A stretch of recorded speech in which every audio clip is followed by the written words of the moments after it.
오늘은 이삭에 대해서, 이삭, 십볼레트에 대해서 말씀을 드려볼까 합니다. 쉰, 베이트, 라메드, 타부. 원래는 그냥 라메드까지만 있는 건데 타부를 붙여갖고 여성명사 이렇게 해놓은 거예요.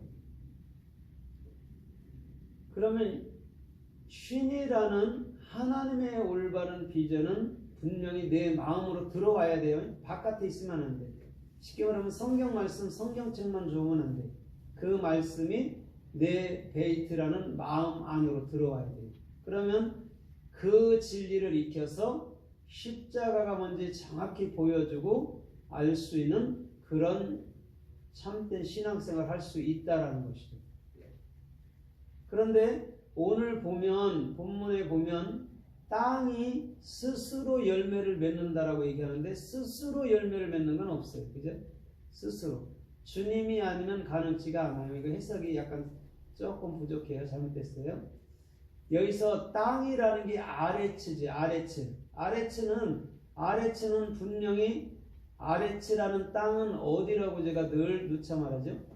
마음. 그죠? 그럼 땅은 마음을 두고 얘기한다 이런 말이에요. 그러면 처음에는 뭐가 난다 그래요? 지금 여기서 보면 잎사귀. 그죠? 잎사귀라고 그러죠. 그죠? 잎사귀가 난다 하는데 잎사귀가 데세예요. 데세는 원래 풀이라고 해서 그래요. 그런데 데세는 달렛, 쉰, 알렙이란 말이에요. 그럼 진리의 문이 내게 열려. 그러면 올바른 비전을 배우고 나면 풀에는 두 가지 종류가 있습니다. 독초가 있고 그래도 짐승들이 먹을 수 있는 이런 풀들이 있어요. 그거를 분별할 수 있다는 게 데스예요. 그러니까 하나님께서 우리들에게 그 진리를 볼 수 있는 눈을 열어주시지 아니하면 아무도 알 수가 없다는 거예요. 그래 이게 독초인지 이게 먹을 풀인지 몰라서 막 먹다가 죽기도 한단 말이에요.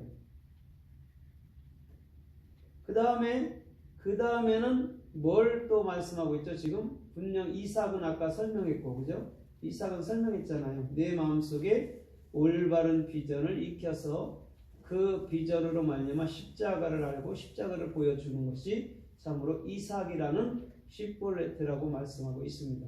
그 다음에 여기서는 그곳에 충실한 곡식들이다 이렇게 얘기하는데 곡식이 히타예요.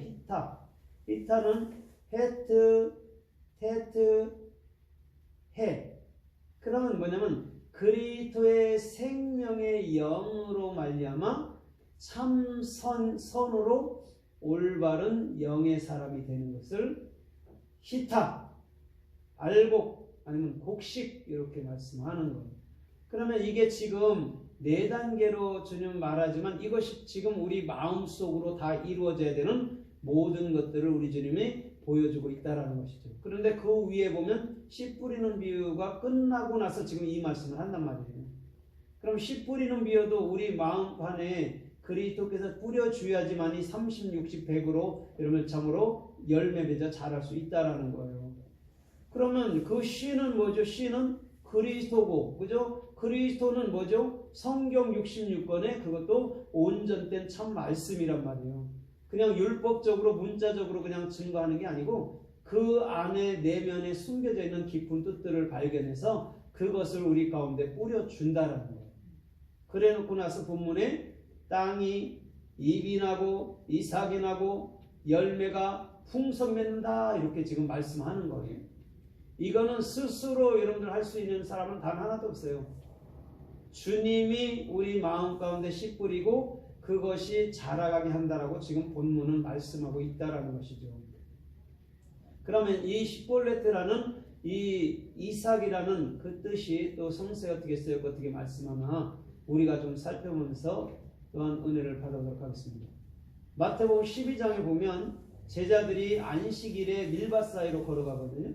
거기서 이삭을 잘라서 비벼서 먹어요. 우리도 옛날에 해본 적이 있어요. 밀을 손으로 막 비벼. 그럼 한참 씹다 보면 껌처럼 비슷하게 돼요. 그게 밀 있잖아요. 그거를 비벼. 그럼 까갖고 넣어서 한참 씹으면 껌처럼 된단 말이에요. 그래서 껌으로 씹기도 했단 말이에요.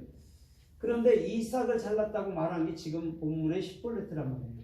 뭔가 하나님께서는 뭔가 네 마음속에서 그 진리를 온전히 일깨야지 그게 십자가야 되고 그게 또 십자가를 증가하는 것이 돼야 되지 이런 말을 하는 거예요. 그런데 이것을 알지 못하는 제자들은 그 유대인들은 그들에게 왜 안식일날 왜 하지 못한 일을 합니까? 당신의 제자들은 이렇게 예수님께 따지고 대드는 거예요. 그러나 예수님께서는 지금 이것이 왜 따먹는 줄 알아? 그러면서 다윗이 그 제사장들만 먹는 거 참으로 그것을 먹었다. 그게 잘못이야 이렇게 얘기해 주면서 그들에게도 이것을 너희가 양식으로 먹어야지 니들은 겉의 것으로 그냥 겉의 것 충성하고 열심으로 살라고 깨끗이 살라고 내 말씀을 버렸도다라고 우리 주님은 본문에서 말씀하고 있다라는 거예요. 마음으로 가져야 된단 말이에요. 진리는 바깥에 있는 게 아니에요. 절대적으로 잘 생각해야 돼요. 진리는 바깥에 있는 게 아닙니다. 바깥에 있으면 그건 세기누상이에요. 우리가 보는 성경도 지금 바깥에 있잖아요. 그냥 바깥에 있는 것을 잊고 만다면 세기누상이에요. 그러나 이걸 바깥에 있는 것을 잊고 내 마음으로 가지면 이게 참 하나님이라고. 그러면 여러분 잘 생각해 보세요. 밖에 보이는 모든 것이 뭐죠? 우리 육체를 통해서 밖으로 보이는 모든 것, 부모, 형제, 자매든 뭐 나무든 꽃이든 뭐죠? 다 우상들이에요. 그거는 우상들이란 말이에요. 그거는 절대 나와 하나가 될 수 없어요. 왜냐하면 언젠가는 그가 떠나지 내가 떠나든지 풀이 죽든지 내가 죽든지라니까요. 그런데 내 마음으로 들어온 그리스도는 영원하다. 그러면 우리 주님께서는 참된 부모가 누구냐, 참된 자매가 누구냐, 참된 형제가 누구냐라고 분명히 마태복음 12장 50절에 말할 때에 너희가 나를 닮으면 참된 부모고 참된 형제고 참된 자매들이야 라고 얘기해 준단 말이에요. 그게 영원하다라는 거예요. 바깥에 있는 거 육체 덩어리는요 영원하지가 않아요. 아무리 우리가 잘해줄라 해도 잘해줄 수도 없고 잘해준다 해도 상대방이 원치 않으면요 그거는요 그 상대방 측에서는요 불편하게 느낄 수도 있어요. 나는 잘해준다고 하는데 그는 아니 나 싫어 이럴 수도 있단 말이에요. 거절을 못해서 그냥 받아들이는 것 뿐이지. 그걸 그래서 우리는 우상단지라고 얘기해 주는 거예요. 사는 동안은 절대 하나가 안 돼. 바깥의 거니까.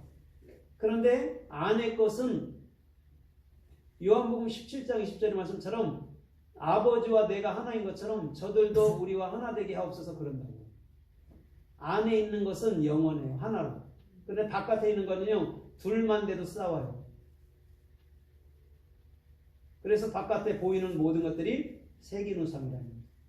그거를 뭘로? 그리스도로 내 안에 담을 수 있어야 돼요. 그래야 진짜 부모라니까요. 그럼 진짜 부모를 사랑하는 게 뭘까요?